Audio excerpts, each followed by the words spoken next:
Current bill అండి ఇప్పుడు ఎంత వస్తుంది అనుకుంటున్నారు? 400 వచ్చేది, 800 వస్తుంది, 1500 వస్తుంది ఒక్కొక్కరికి. 500 రూపాయలు కూలి పని చేసి ఎడుతున్నాం. ఏం కట్టి ఎడుతున్నాం మేము చెప్పండి మీరు.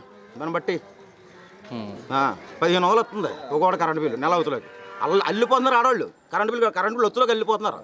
ఎక్కడ దేవరో బాబు అని ఎడుతున్నారు.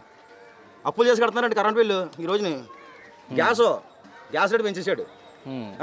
సెల్ ఉంది కదా, సెల్ 200 రూపాయలు ఇవ్వాల్సి వస్తుంది సెల్లకే. 70 రూపాయలు వేసేవాళ్ళం అప్పుడు. ఇప్పుడు 200 రూపాయలు వేస్తున్నాం సెల్లోని.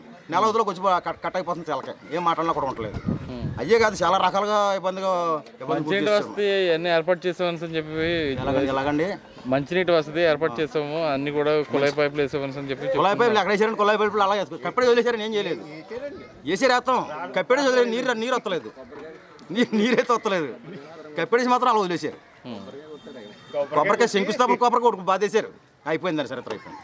20 సంవత్సరాలు బట్టి చెరువులో రోడ్లు లేదండి, డ్రైనేజీలు లేవండి, రోడ్లు తిరగలేదండి, కుళాయిలు లేదండి, కరెంట్ లేదండి, మాకు ఏమీ సౌకర్యం లేదండి.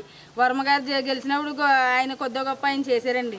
తర్వాత ఇంకేమైనా పట్టాలని ఇచ్చారండి. ఆ పట్టాలు ఇచ్చారు, రిజిస్ట్రేషన్ చేస్తున్నాం, అది చేస్తున్నాం, ఇది చేస్తున్నారు. ఆ పట్టాలా అసలు ఆ ఇస్తున్నారో లేదో తెలియలేదు. ఏం రాశారో ఏం చేశారో తెలియదు. పట్టాన్ని చేతికి ఇచ్చారు అంతే. దానికి రెస్పాన్సిబిలిటీ లేదు. మేము వెళ్ళాలో మానేలో కూడా తెలియలేదు. పట్టా ఇచ్చారని ఆనందపడాలో, ఇవ్వలేదని కాగితం చూచారని సంతోషపడాలో ఏం అర్థమవుతలేదు. అందుకని పవన్ కళ్యాణ్ గారిని గెలిపించుకుని మేము అవన్నీ సౌకర్యం చేసుకుందామని అనుకుంటున్నాం. మరి మేము ఆ ఓట్లని పవన్ కళ్యాణ్ గారికి వేద్దాం అనుకుంటున్నాం. ఇదిగోండి కాలనీలు ఇచ్చారు, 25 సంవత్సరాలు అవుతుందండి. ఏమీ లేదండి. కరెంటు పోతుంది, రాదో. ఇగో కుళాయిలైనా వేసారు, నీళ్లు రావో, ఏమీ రావో. ఒక డ్రైనేజీ లేవు, ఏమీ లేవు. వస్తారు, ఒక దండం పెడతారు, వెళ్ళిపోతారు. ఇలాగైతే ఎందుకండి? వరం గారు అయితే అక్కడ రోడ్డు వేసారు, హై స్కూల్ రోడ్డు వేసారు, ఆ పక్క వేసారు.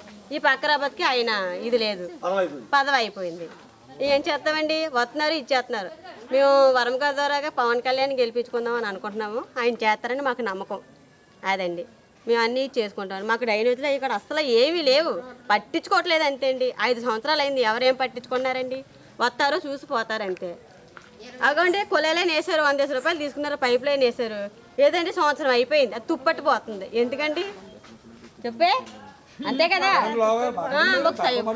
ఒక సైడ్ కాలం లేదు, బళ్ళు రానకు లేదు, ఏమి లేదు.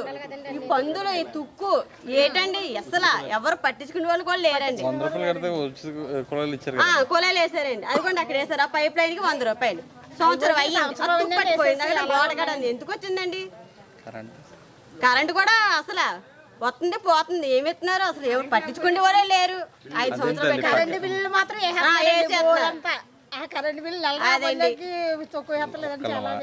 మాకు సైడ్ కాలం లేవండి. అప్పుడు 5 సంవత్సరాల బట్టి నుంచి ఒక సైడ్ వేయండి, పైప్ లైన్ కలుపుకుంటామని ఆయన పరిపాలనలో వచ్చిన అందరినీ అడిగామండి. ఎవరో మాకు ఏది చేసి పెట్టలేదండి. వర్మ గారు మాత్రమే మాకు రోడ్లన్నా కుళాయిలన్నా చేసి పెట్టారండి. మరి మళ్ళీ ఈసారి కానీ వర్మ గారి మాట ప్రకారంగా మాకు పవన్ కళ్యాణ్ గారు వస్తే మాకు ఏదైనా చేసి పెడతారని ఆశపడుతున్నామండి. మరి డ్రైనేజీలు లేవండి, కుళాయిలు లేవండి, ఏమీ లేవండి. చెరువులో చాలా ఇబ్బంది పడుతున్నామండి. ప్రధానంగా జగన్మోహన్ రెడ్డి 0 వడ్డీ పథకం 3 లక్షలు చొప్పున డ్వాక్రా మహిళలకు ఇద్దామని చెప్పి అనుకుంటున్న పరిస్థితుల్లో పవన్ కళ్యాణ్ గారు వస్తే ఏ విధంగా మీరు నగ్గుతారని, ఆయన మీకు ఏ విధంగా ఇస్తారని అనుకుంటున్నారు మీరు? మాకు ఆయన మీద ఈయన మీద కాదండి. మాకు వర్మగారు 5 సంవత్సరాల్లో మాకు చేసి పెట్టారండి. ఆయన నమ్మకంగా ఆయన ద్వారా ఈయన గెలిపించాలనుకుంటున్నామండి. పిఠాపురం నియోజకవర్గంలో ఎన్నికలకి సంబంధించి ఏ విధంగా ఉండబోతుంది? అంటే ఇక్కడ మీరు స్థానికంగా ఉన్నారో, ప్రధానంగా ఇక్కడ ఉన్న సమస్యలు ఏమున్నాయి ఉంటాయి? అంటే ప్రజెంట్ అయితే ఇక్కడ ప్రతి ఒక్కరు కోరుకునేది ఇప్పుడు కూటమి నెగ్గాలని చూస్తున్నారండి. టీడీపీ జనసేన కూటమి రావాలి. పవన్ కళ్యాణ్ గారు, నరేంద్ర మోడీ, జనసేన అధ్యక్షుడు పవన్ కళ్యాణ్ గారు వస్తే బాగుంటుందని ప్రతి ప్రజలు కూడా న్యాయం జరుగుతుందని ఎదురు చూస్తున్నారండి.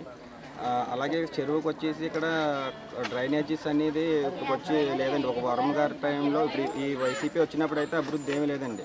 కనీసం మీరు ఎక్కడైనా చూడండి, ఈ వీధులు ఉన్నాయి, ఇవన్నీ మెట్రో రోడ్లు ఉంటాయి, ఒకటి సిమెంట్ రోడ్డు తప్ప. అలాగే ప్రధానమైన సమస్య కనీసం ఒక వర్షం వచ్చినా, అలాగే ఒక గట్టిగా వైరింగ్ వచ్చేసి మామూలు కరెంట్ లైన్ నైట్ ఆగిపోతుంటుందండి. అర్ధరాత్రి కూడా ఒక ట్రాన్స్ఫార్మర్ సరైంది లేదండి. నైట్ పోతుంది, ఉదయం వరకు కూడా ఈ సప్లై అంతా ఈ పోవటంతో ఆగిపోతుంటుంది. అలాగే ప్రతి ఒక్కరు కూడా ఇక్కడ జనసేన రావాలని కోరుకుంటున్నారండి ప్రజలైతే ప్రజెంట్ ఎక్కడైతే. అంటే మీరు ప్రధానంగా ఇక్కడ ఉన్న సమస్యలు ఏమి అంటే ఒక వాటర్ అంటే నవరత్నాలు కూడా అందే అన్నారు కదా. నవరత్నాలు అంతేమంటే నవరత్నాలు చూపించి దానికి ఎక్కువ నవరత్నాలు తీసుకుంటాం. అదే ఒక నూనె ఒక 50 రూపాయలు ఉన్నా దానికి వచ్చేసి ఒక 150 రూపాయలు, ఉల్లిపాయ 10 రూపాయలు దొరికేది. అలా వాటి మీద రేట్లు వేసుకుని డీజిల్ మీద గట్ట ఎక్కువ నవరత్నాలు ఆ విధంగా లాగారండి. ట్యాక్స్ విధంగా గట్ట అది వేసుకుని అది మళ్ళీ మనకే మీద ఇచ్చినట్టుగా చూపించినాడు. లాక్కుండేది ఎక్కువ ఉంటుంది. అది ప్రజలు కొంతమందికి తెలియదండి. చిత్రాల లారీ ఫీల్డ్ ఎక్కువ ఉంటుందండి. డీజిల్ ఒక తాపి పని ఉంటుందండి. ఒక లారీ ఎక్కే వాళ్ళకి ఒక ఇసుక కట్ట తాపి పని ఎక్కువ ఉంటుందండి. ఇక్కడ వాళ్ళందరికీ ఉపాధి చాలా ఇబ్బందులు పడ్డారండి 5 సంవత్సరాలు అయితే. అదేటన్నా ఇది లక్షల ఇల్లులు కట్టేవలసింది అన్న దాంట్లో ఉపాధి కనీసం కొంతమంది 1,00,000 ఇల్లులు కట్టారని చెప్పి మనకి స్కీమ్ మీద కొబ్బరికాయ కొడతారండి, శంకుస్థాపనలు చేస్తారు తప్ప అభివృద్ధి అన్నది ఎక్కడా లేదండి. మాకు గ్రాఫిక్స్లో చూపిస్తారండి అసలు. అలాగే చిత్రాడ ఈ వైసీపీ ప్రభుత్వంలో ఎక్కడ శంకుస్థాపనలు చేసి మేము ట్యాంకులు కట్టాం, వాటర్ కట్టాను అన్నారు తప్ప ఎక్కడ కుళాయి అన్నది వాటర్ వచ్చిన దాఖలా లేదండి. ఎప్పుడో టీడీపీ టైంలో 4 పక్కన 4 కుళాయిలు ఉన్నాయి. అక్కడికే మహిళలు వెళ్ళి ఎక్కువ లైన్లో నుంచుని తీసుకుంటారు. అది కూడా కుళాయి 1 గంట వస్తుందో 2 గంటలు వస్తుందో తెలియని పరిస్థితి. పట్టాలు ఇచ్చారండి. ఎక్కడో అది ఇచ్చానని చెప్పేసి అన్నారు. కొన్ని గ్రామాల్లో టిక్కోయిలు అన్నీ వచ్చినాయి. మా చిత్రాల ప్రజలకైతే ఎక్కడో కూడా ఒక స్థలం అన్నది చేతిలోకి రాలేదు. ఏదో మొన్న ఎలక్షన్ దగ్గరికి వచ్చాక రిజిస్ట్రేషన్ అని చెప్పి ఒక కార్యక్రమం చేశారండి. అది కూడా ఓట్లు రాపెట్టుకోవడానికి వీళ్ళకి మహిళలందరికీ మేము ఏదో పట్టాలు ఇస్తున్నామని చూపించడం కోసం తప్ప వీళ్ళకి ఇప్పుడు వచ్చి పట్టాలు ఇచ్చానన్నదని చిత్రాల ప్రజలకైతే ఎక్కడో కూడా ఒక పట్టా అన్నది ఎక్కడ అందలేదండి. ప్రధానంగా జనసేన అధినేత పవన్ కళ్యాణ్ ఇక్కడ పోటీ చేయడం, అందులోని ఓ మహిళ వంగా గీత గారు అనుభవం ఉన్న మహిళ ఇక్కడ నుంచి పోటీ చేయడం ఏ విధంగా చూడొచ్చు? అంటే ఇక్కడ ఉన్న పరిస్థితుల ప్రకారం వంగా గీత గారికి ఏ విధంగా ఉండబోతుంది, అలాగే పవన్ కళ్యాణ్ గారికి ఏ విధంగా ఉండబోతుందని చెప్పగలరా? ఇప్పుడు ప్రస్తుతం ఇప్పుడున్న పరిస్థితిని బట్టి పిఠాపు నియోజకవర్గం ఒక అదృష్టం చేసుకుందండి. పవన్ కళ్యాణ్ పోటీ చేస్తారు. వంగా గీతను చూశారు, పెన్నుని దొరబాబుని చూశారు, అందరినీ చూశారండి. గత టీడీపీ పరిపాలన అవిన పనులు తప్ప రెండో పనులు అవ్వలేదండి. ఇప్పుడు వర్మ గారు కూడా పవన్ కళ్యాణ్ గారికి సపోర్ట్ చేస్తున్నారు కాబట్టి అండి, ఇద్దరు పొత్తు కాబట్టి 1,00,000 మెజారిటీతో పవన్ కళ్యాణ్ నెగ్గబోతున్నారండి. అది కన్ఫర్మ్ అండి. కాకపోతే ఇక్కడ చిత్రాడ ప్రధానమైన సమస్యలు అంటే ఇళ్ళ పట్టాలండి, డ్రైనేజీలు, రోడ్లండి, ఇవన్నీ కూడా చేస్తారని ఆశతో ఎదురు చూస్తున్నారు. అది పవన్ కళ్యాణ్ గారు వస్తే అందరికీ మంచి జరుగుద్దండి. నియోజకవర్గం కూడా బాగుపడుతుందని కోరుకుంటారండి. ఆడవాళ్ళు, మగవాళ్ళు అన్ని వర్గాలు కూడా ఇక్కడ క్యాస్ట్ ఫీలింగ్ అంటే ఏమీ లేదండి. ప్రతి వర్గం కూడా పవన్ కళ్యాణ్ కోరుకుంటున్నారు. దానివల్ల ఇప్పుడు మంచి జరిగింది నియోజకవర్గానికి. ఇటువంటి వ్యక్తిని గెలిపించుకుంటే మనకు బాగుంటుంది. దాంతోపాటు వర్మ గారు కూడా సపోర్ట్ ఉన్నారు కాబట్టి పవన్ కళ్యాణ్ గారికి ఫుల్ మెజారిటీ 1,00,000 మెజారిటీ దాటుతుందని అందరూ మనిషి ఆడవాళ్ళు, మగవాళ్ళు అన్ని వర్గాలు కూడా చెప్పుకొని కష్టపడి పనిచేస్తున్నారండి. పవన్ కళ్యాణ్ గారికి స్వచ్ఛందంగా పనిచేస్తున్నారండి. ప్రధానంగా అంటే జగన్మోహన్ రెడ్డి గారు చేసే నవరత్నాల కార్యక్రమం కానీ అటు చాలా కార్యక్రమాలు చేయడం జరిగింది. వైట్ రేషన్, అందులో మీకు ఇళ్ల పట్టాలు కానీ అందరికి ఇవ్వడం కూడా జరిగింది కదా. అలాంటి ఇళ్ల పట్టాలు ఎవరికి ఇవ్వలేదండి. ఇచ్చిన ఇక్కడి నుంచి 10-15 కిలోమీటర్ల దూరంలో ఒక అడవిలో ఇచ్చినట్టు ఇచ్చారండి. ఎవరికి స్థలాలు చూపించలేదండి. ఇక్కడి నుంచి ఊళ్ళోంచి అక్కడికి ఏం వెళ్తారండి? ఇక్కడ ఇంకా పోలంత ఖాళీ ఉందండి. గవర్నమెంట్ పూసుకుని రేపు అదే ఆశించారండి. పవన్ కళ్యాణ్ గారు గెలిస్తే ఉన్న ఖాళీలు కూడా చూసి ఇక్కడ గవర్నమెంట్ భూములు ఈ లోకల్లో ఇచ్చేలాగా అడుగుదామని అందరూ కూడా ఎదురు చూస్తున్నారండి. అంటే ప్రధానంగా ఇది ఇంద్రమ్మ కాలనీస్ అంటారు కదా, ఈపీసీ కొన్ని ఎన్టీ రామారావు హయాంలో ఇచ్చారండి. ఎన్టీ రామారావు గారి హయాంలో ఇచ్చిన కాలనీస్. కానీ అప్పటి నుండి కూడా అంటే చంద్రబాబు నాయుడు చూడడం జరిగింది, అలాగే చంద్రబాబు చూడడం జరిగింది, అలాగే ఇప్పుడు జగన్మోహన్ రెడ్డి, అలాగే చంద్రబాబు నాయుడు 2 సార్లు చూడడం జరిగింది. ఈ కాలనీకి ప్రధానంగా చాలా ఇళ్ల పట్టాలు ఇవ్వడం జరిగింది.